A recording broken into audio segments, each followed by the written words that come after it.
Bueno, son 1:30 ya.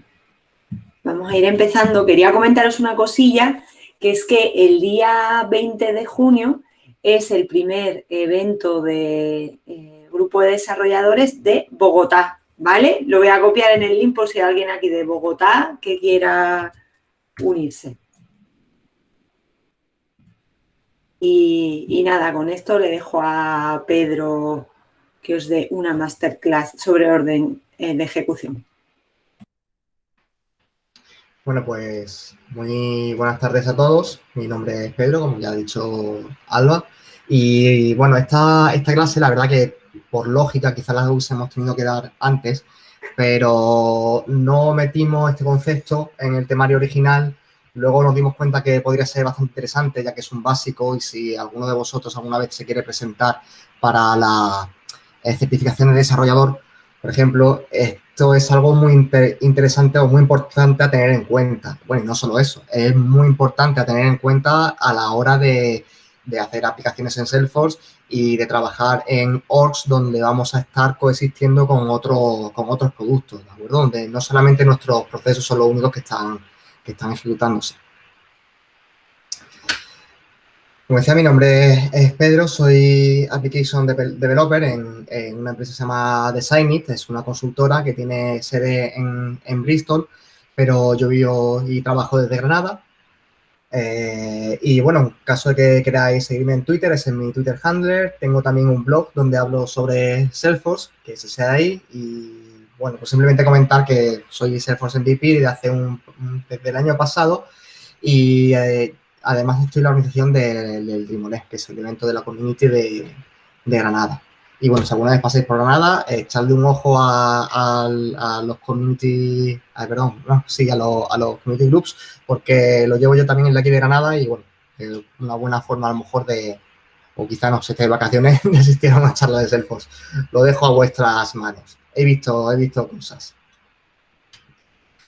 Y bueno, vamos a empezar con esta clase y vamos a recapitular un poco porque creo que fue en la primera clase cuando Jorge explicó lo que era una transacción o una Apex Transaction. Si buscáis en la documentación de Salesforce, lo vais a encontrar por ese nombre, por el de Apex Transaction. Y la forma que podríamos definirla es cuando nosotros ejecutamos un proceso. En este caso he puesto el ejemplo de cuando insertamos una account nueva. Pues bueno, además de lanzar esta inserción de account, es muy probable que se lancen otros mecanismos dentro de Salesforce, ya sean validaciones, triggers, builders, flows, workflows. Bueno, puede haber muchas cosas que se lancen, ¿no? Que se ejecuten a la vez que nuestra DML.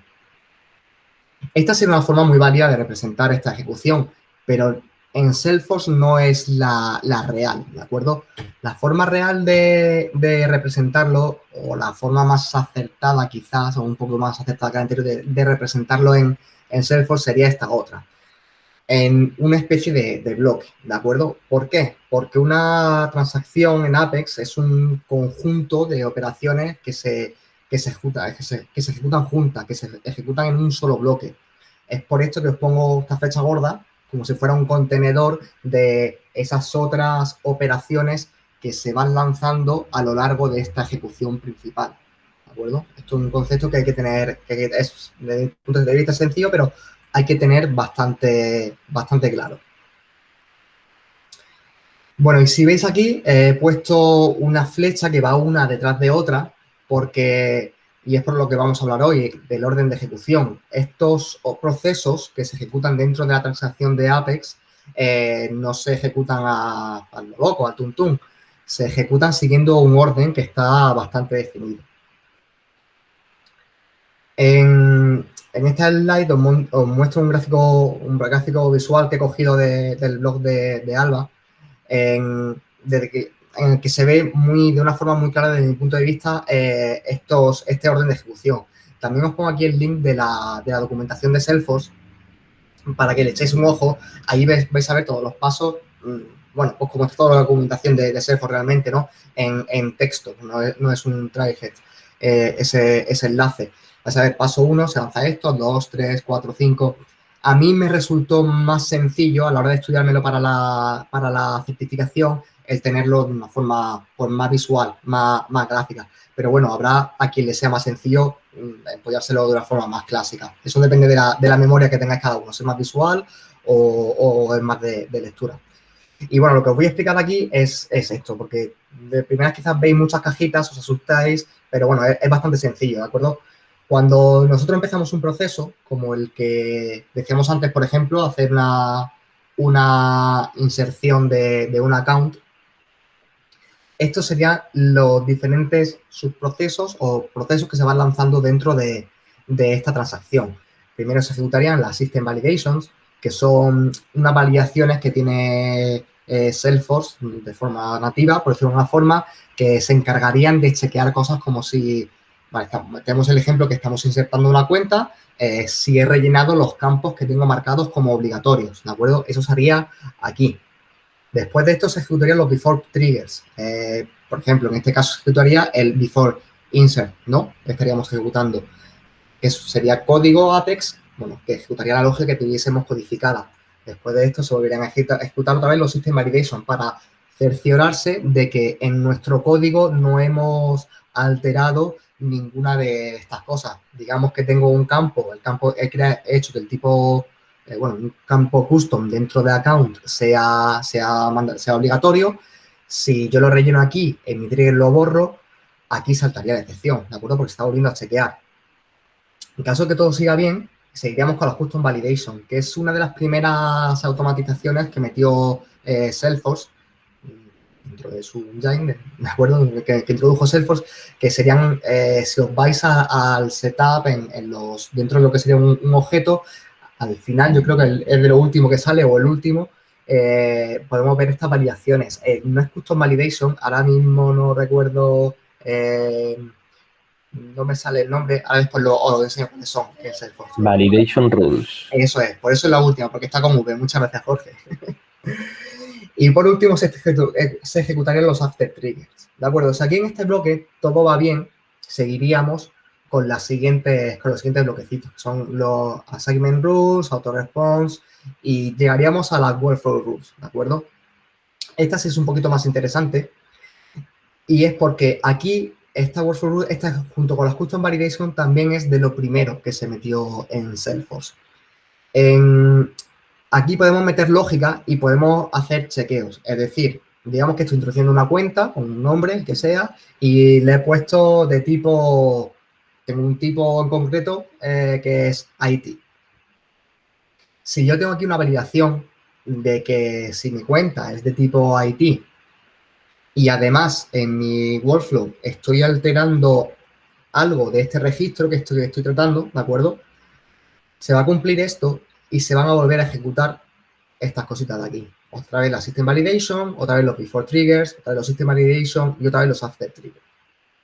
Vale, esto puede quedar un poco raro, luego vamos a verlo en una demo, ¿de acuerdo? Vamos a irlo viendo paso a paso, más lentamente. Os pongo aquí esto en rojo, Custom Validation, que recordamos que, como bien ha apuntado Jorge, eran las Validation Rules, porque esto es pregunta de examen en la certificación de developer, ¿de acuerdo? Es muy posible, o bueno, hay preguntas del tipo, si yo tengo una Custom Validation que me está previniendo, por ejemplo, imaginaos que mi Custom Validation es que el revenue de un account no sea mayor de 1 millón. Si yo tengo esta Custom Validation y yo intento aquí modificarlo y poner 1,5 millones en este revenue de account, me va a saltar la validación. Me tengo un mensajito diciéndome que no puede ser, bueno, el mensaje que yo haya puesto. Pero lo más lógico sería que el mensaje dijese algo así como, este valor no puede superar el 1 millón. ¿De acuerdo? ¿Qué pasa si yo en un workflow rule altero ese campo, el campo de revenue o annual revenue para que sea más de un millón? Pues que me voy a saltar, ¿de acuerdo? Los workflow rules tienen ese pequeño hueco que si nosotros alteramos algo que estábamos controlando con una custom validation, nos podemos saltar esa validación y causar aquí un error. La pregunta de examen realmente sería, Si yo tengo una custom validation que me dice que el annual revenue no puede ser más de 1 millón y en el workflow altero el valor de ese campo para que sea 1,5 millones, ¿qué sucede? Pues la respuesta sería que el proceso sigue hacia adelante porque no saltan, ¿de acuerdo? Las custom validation no saltan después de que un workflow modifique un campo del registro que estamos tratando. Bueno, que me pierdo, perdona. Y vamos por aquí, workflow rules, se cumple la casuística que hemos puesto, modificamos un campo y otra vez, system validation, before triggers, system validation, after triggers. Después de los after triggers, checaríamos si hay algún process builder o flow que se esté ejecutando. ¿Por qué process builder o flow? Bueno, porque por detrás en Salesforce es una curiosidad quizás, hay que comentar que tienen el mismo engine, tienen el mismo motor, ¿de acuerdo? Por detrás. Los flows, si los conocéis, pues veréis que os permiten hacer más cositas y los process builder pues son algo más limitados, pero desde mi punto de vista son, cuando quieres hacer algo rápido, está muy bien porque en unos cuantos clics, ping, ping, ping, tienes configurado un chequeo y la modificación de un registro, por ejemplo. Bueno, también te permiten lanzar flows, hacer más cosas, ¿de acuerdo? Son más extensos que los workflow rules. Bien, con los flows y los process builder pasa algo parecido que con los workflow rules. Si tenemos una comprobación y se cumple y en esa comprobación estamos modificando algunos de los registros algunos de los campos del registro que estamos tratando, se vuelve a reprocesar todo. No es como con los workflow rules, ¿de acuerdo? No se vuelve a reprocesar una serie de pasos concretos, sino que volvemos al principio, a la casilla de salida. Volveríamos aquí y se volvería a evaluar todo esto de aquí, hasta que llegamos a nuestro flow o process builder, donde si no hemos alterado nada otra vez que haga que se vuelva a lanzar, ahí ya terminaría el proceso. Si no se cumple, bueno, pues se vuelve a lanzar, se lanzarían escalation rules y entitlement rules y terminaríamos el proceso. Ya os digo que esto queda un poco raro verlo así de forma gráfica. Para mí siempre la forma más sencilla de verlo ha sido pues creando unos triggers, creando unos workflows, creando unos process builder y mirando el debug log. Y eso es lo que vamos a hacer ahora, ¿de acuerdo? Yo he construido unos ejemplos, varios, yendo del más sencillo a más complejo, donde voy a intentar enseñaros de forma más visual cómo va este proceso, cómo va el execution order dentro de Salesforce y bueno, también para enseñaros problemas que podemos tener si no tenemos cuidado con él o si no tenemos en cuenta algunas cositas. Fijaos. Vamos a irnos aquí a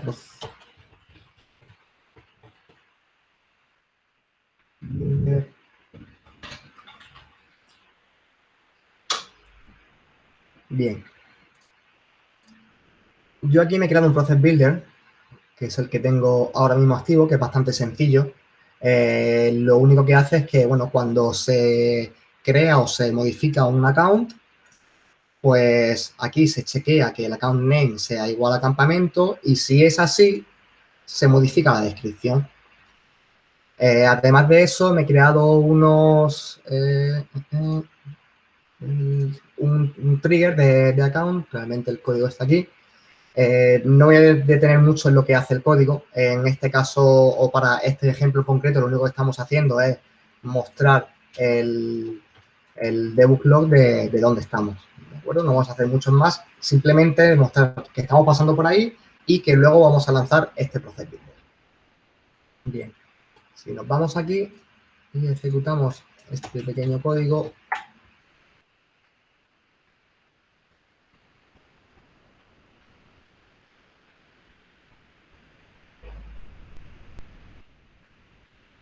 veis que aquí ya hay algo que lo de primera nos parecería raro. Estamos lanzando el before insert, el after insert, el before update y el after update. Perdón, no, raro todavía no. Es que he visto muchas líneas. Este sería un proceso normal, ¿de acuerdo?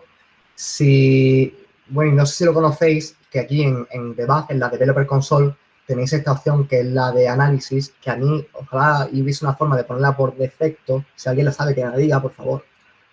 Porque es mucho más visual a la hora de ver cómo se están ejecutando o qué procesos se están ejecutando. ¿De acuerdo? Y aquí hay un poco lo que decíamos.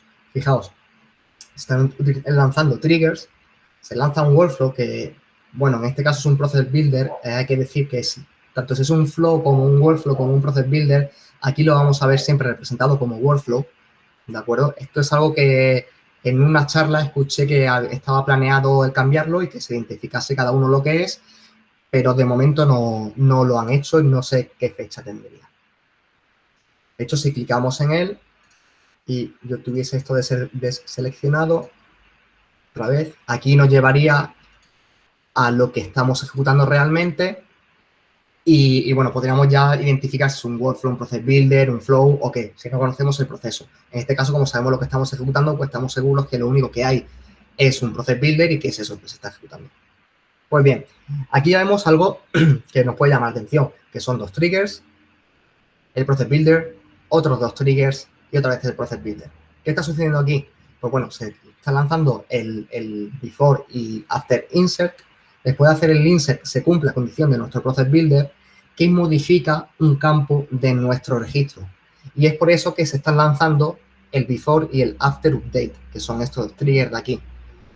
Por último, se volvería a lanzar todo el proceso, como os habíamos comentado aquí, ¿de acuerdo? Y llegamos otra vez hasta el Process Builder, que ya si ves Salesforce que no hay nada más que hacer y ahí terminaría el proceso. Bien, este es el primer ejemplo, es bastante sencillo. Vamos a complicar un poco la cosa, ¿de acuerdo? Vamos a activar esta segunda versión del Process Builder y aquí quiero comentar, De aquí quiero comentaros una recomendación que tiene Salesforce y que yo comprendo por qué la mayoría de la gente no la sigue. La recomendación que tiene Salesforce es que intentes poner todas las acciones de tu Process Builder agrupadas por objeto. Es decir, en lugar de tener diferentes Process Builders, uno para hacer esta acción y otro para hacer esta otra, si son los dos del mismo objeto de account, que los pongas dentro del mismo account. Esto es una forma de tenerlo más ordenado. Antes, creo, no estoy seguro de si sigue pasando. He hecho alguna prueba y he visto diferencias con lo que yo recordaba. Y como no estoy seguro de lo que sucedía antes, bueno, creo que ahora que han mejorado algo para que funcione esto mejor, lo que sí es verdad que yo entiendo por qué mucha gente los pone de forma diferente y es a la hora de nombrarlos, ¿de acuerdo? Es más fácil que yo tenga en mi lista de process builders diferentes process builders sobre account y que simplemente en el nombre tenga la descripción de lo que están haciendo a la hora de ir y modificar uno o desactivarlo o lo que sea, en lugar de tener uno solo con todos los pasos, tener que acceder a él y, bueno, ir clicando para ver lo que hace cada uno. En cualquier caso, la recomendación de Salesforce siempre ha sido tenerlo de esta forma, ¿de acuerdo? Pues bien, yendo a este Process Builder en concreto, lo que tenemos es el mismo paso que teníamos antes y ya hemos añadido un segundo paso que, bueno, simplemente no tiene ningún criterio, simplemente ejecuta esto de aquí, que sería cambiar otro campo. Si vamos a borrar primero lo que hemos creado, en los ejemplos más limpios, y vamos a volver a crear otra cuenta.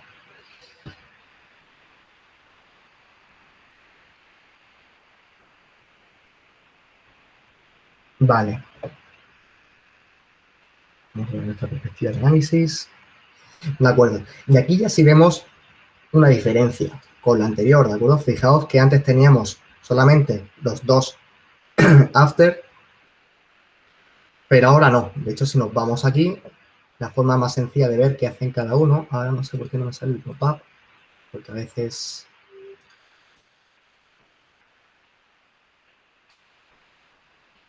pasan estas cosas. Ahora, ¿de acuerdo? Si nos vamos aquí, ahora sí vemos que aquí hay un before update, after update, de nuevo tenemos before update y de nuevo tenemos after update. Se está lanzando 2 veces los triggers de after, ¿de acuerdo? Vale.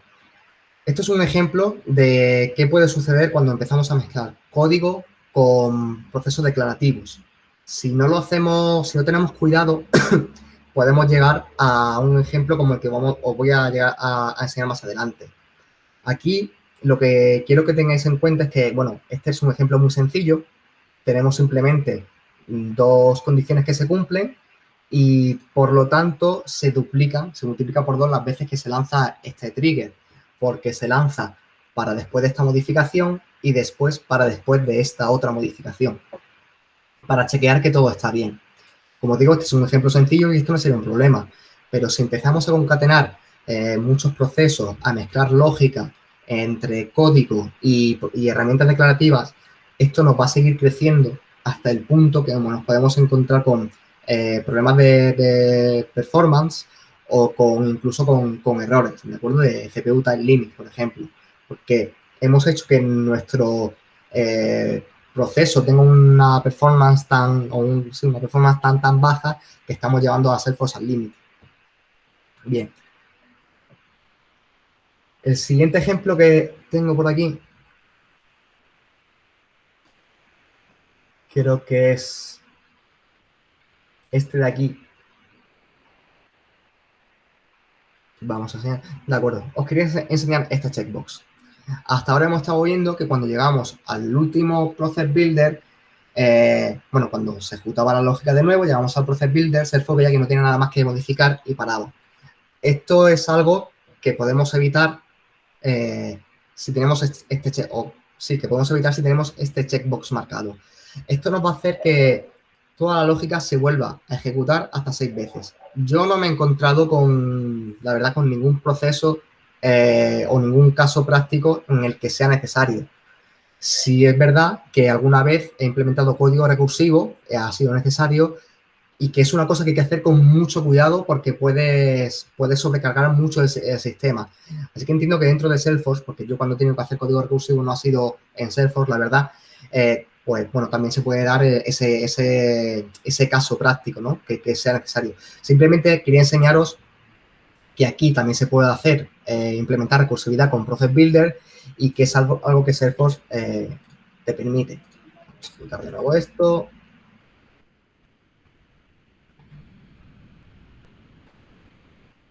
Y vamos a volver a ejecutar la inserción de nuestro account para que veáis el lío que se puede empezar a mezclar aquí.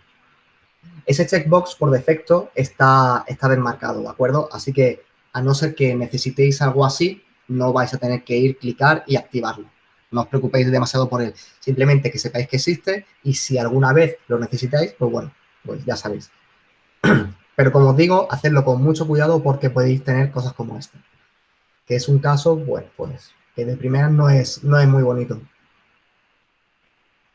Vale, este ejemplo que tengo aquí sería el siguiente. Aquí volvemos a tener un par de modificaciones, pero ahora, en lugar de enseñaros este de aquí, quiero que veáis la diferencia. Si nos vamos a la decisión, vemos que tenemos aquí otra opción de Advanced y con otro pequeño checkbox, que es que este nos indicaría si queremos que se ejecute la acción cuando se cumpla esto o cuando se cumpla siempre. Fijaos, aquí en lugar de, vamos a duplicar la pestaña, en lugar de insertar una nueva account, vamos a irnos al account en sí. Sería este de aquí, en detalles. Y vamos a modificar, a ver cuál tengo activado, el que no es. Volvemos a activar el segundo ejemplo, ¿de acuerdo? El que no tiene este checkbox marcado. ¿Qué va a hacer esto? Bueno, cuando yo modifique aquí algún campo, se va a reevaluar el Process Builder entero. Por ejemplo, si yo tengo un teléfono y salvase, Este campo yo no lo tengo dentro de mi Process Builder. No hay ninguna de las decisiones que evalúe este campo. No obstante, al tenerlo eso de esa forma, ser este, no tener ese checkbox marcado, vamos a ver que el Process Builder se está ejecutando, ¿no? Como ya hemos visto al insertar la account. Al contrario, si yo el que activo es este de aquí, ¿verdad? Sí, es este de aquí que tiene esos checkboxes marcados. El Process Builder solamente se va a ejecutar, o los diferentes pasos del Process Builder solamente se van a ejecutar si estamos modificando uno de los campos que están en nuestro criterio. Aquí estamos modificando, comprobando más bien el campo nombre y en este caso el campo type, y nosotros lo que vamos a hacer ahora es modificar el fax. Salvamos. Vamos a ver que lo que tenemos ahora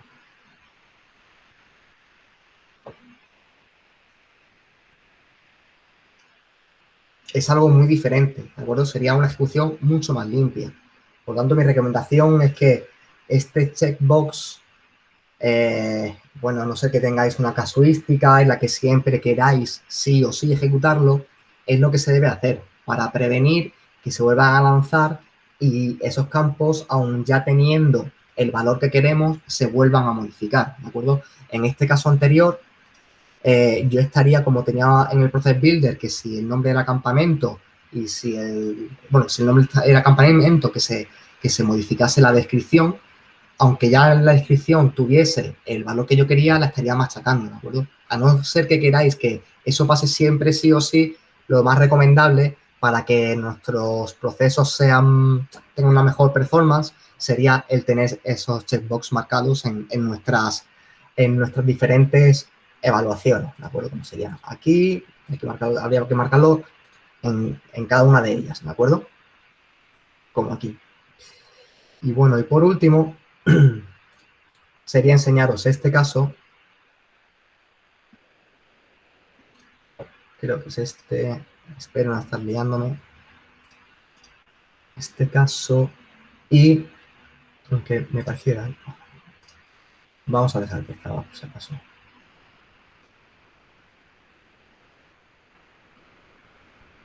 Creo que esos dos serán más o menos iguales. Y esta vez lo que vamos a hacer, por los ejemplos, como yo diciendo antes, y crear un nuevo.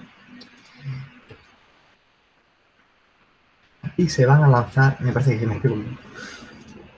me estoy liando un poco con los, que sí que era este.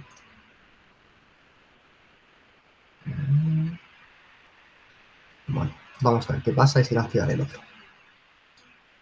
Vale. Aquí sí se va a ejecutar otra lógica que yo tenía en el código, ¿de acuerdo? Aquí he hecho una lógica, bueno, muy sencilla, que es simplemente que si el nombre es campamento 2 y el type null, bueno, pues se ponga un type. Esto va a hacer que se lance un workflow. Vale, ese es el paso que me estaba faltando. Esto va a hacer que se lance, en este caso, to setup.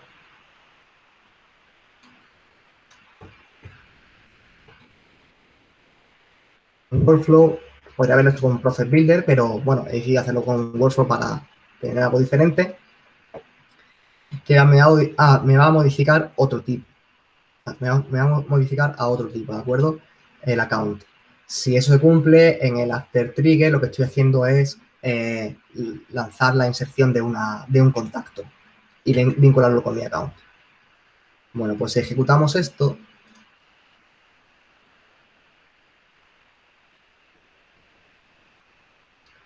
lo que tendríamos es, pues aquí, vale, algo sencillo porque solamente estoy involucrando pues, un process builder, un trigger, un workflow, bueno, un par de triggers, los triggers de account y los triggers de contact, pero aquí una vez más vemos como la cosa se va complicando ya un poco más, ¿no? Va habiendo pues más escalones, más triggers que se reejecutan, más process builder o workflows que se reejecutan. Y si tenemos un caso complejo en el que yo a lo largo de ese proceso pues se creen 3, 4, 5 objetos diferentes, tengo que lanzar triggers, chequeos, workflows, process builder, pues una vez más podemos estar en un problema. Podemos llegar a los límites de Salesforce y tener que estrujarnos un poco la cabeza en ver cómo vamos a solucionar este problema. Sobre todo, como os decía al principio de la sesión de hoy, si nosotros somos los dueños, los owners de todo el producto, bueno, no hay problema. Nosotros vamos a poder modificar lo que sea.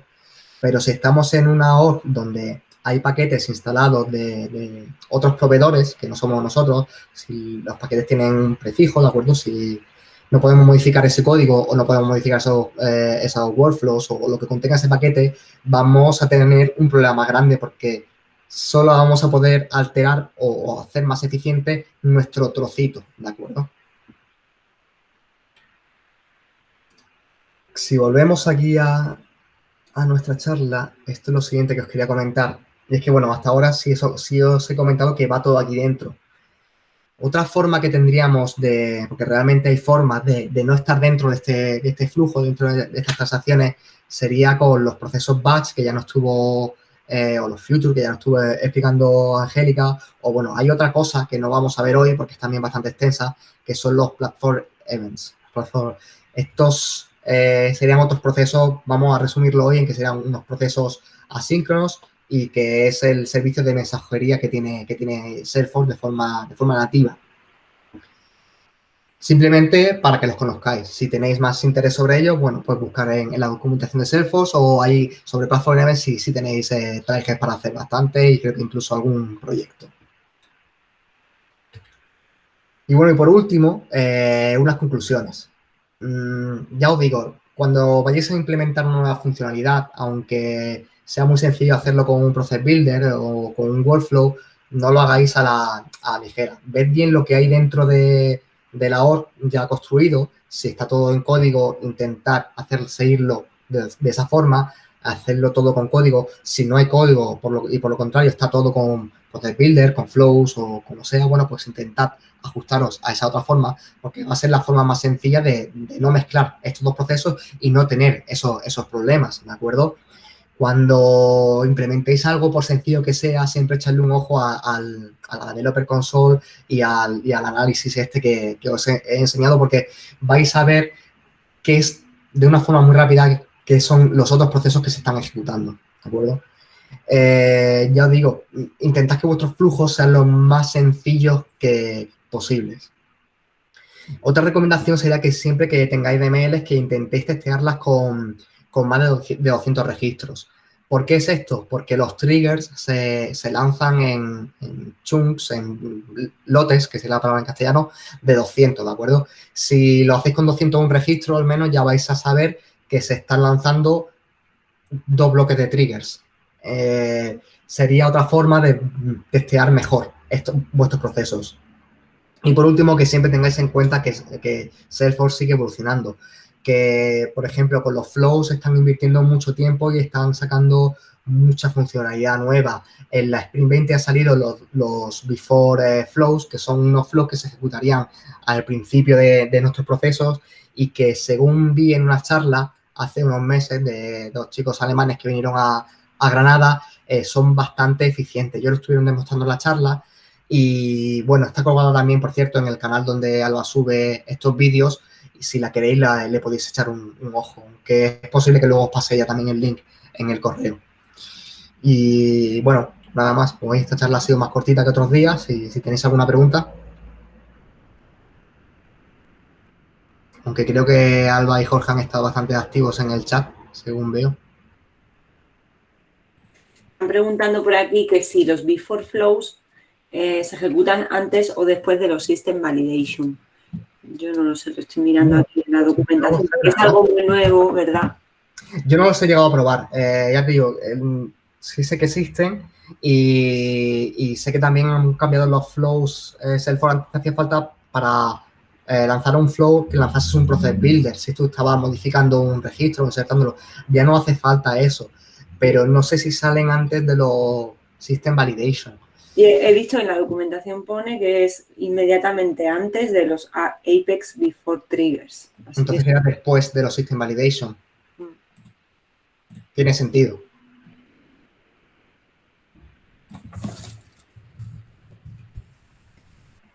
Y habían preguntado también al principio que cómo estabas abriendo la perspectiva esta, pero como lo has repetido ya varias veces, pues Vale. no ha habido problema. Vale, por si acaso, aquí en Debug, Switch Perspective y Análisis. ¿De acuerdo? Aquí en esta ventanita tenéis, estáis teniendo todo el debug aquí en esta parte de aquí. Aquí tenéis más cosas que, bueno, podéis intentar bucear aquí un poquito, que a veces sacas cosas interesantes. Yo siempre me guío más por esta zona de aquí y por esta zona de aquí, la verdad. Y bueno, y el truco este que está bastante bien para que veáis que he sacado, que cuando haces clic en alguno de los bloques podéis ir a este botón que es Select Line Log Panel y te lleva directamente a ese punto del debug para que vea dónde está y qué es lo que se ejecuta inmediatamente después. También tenéis alguna cosita más aquí, como esto del timeline, ¿vale? Que podéis ver qué es lo que está consumiendo más tiempo, pero yo, personalmente, sí es verdad que lo del timeline alguna vez lo he consultado así más, pero porque creo que aquí, además, sí, efectivamente, si aquí clicabas, también te llevaba a ese bloque de ejecución. Pero los que más he mirado siempre son el Save Order y el Execution Log.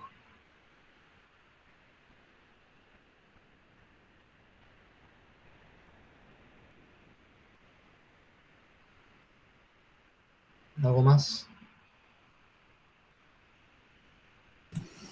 No parece que haya preguntas en el chat. Pues, chicos, si no tenéis nada más, yo daros las gracias y que espero que hayáis aprendido algo nuevo o refrescado la memoria un poquito y que ya os digo que esta parte puede ser un poco de empollar, pero que es algo que entra y que cae más de una pregunta en la certificación de desarrollador, la de Developer One, que os lo miréis por lo menos el día antes del examen y que para clarificar siempre, pues bueno, que intentéis hacer vuestras pruebecitas. Muy bien, pues nada, que muchas gracias a todos, que la semana que viene seguimos con SOQL avanzado y subiremos el vídeo al canal de YouTube, ¿vale? Muchas gracias. Venga, chao. Gracias.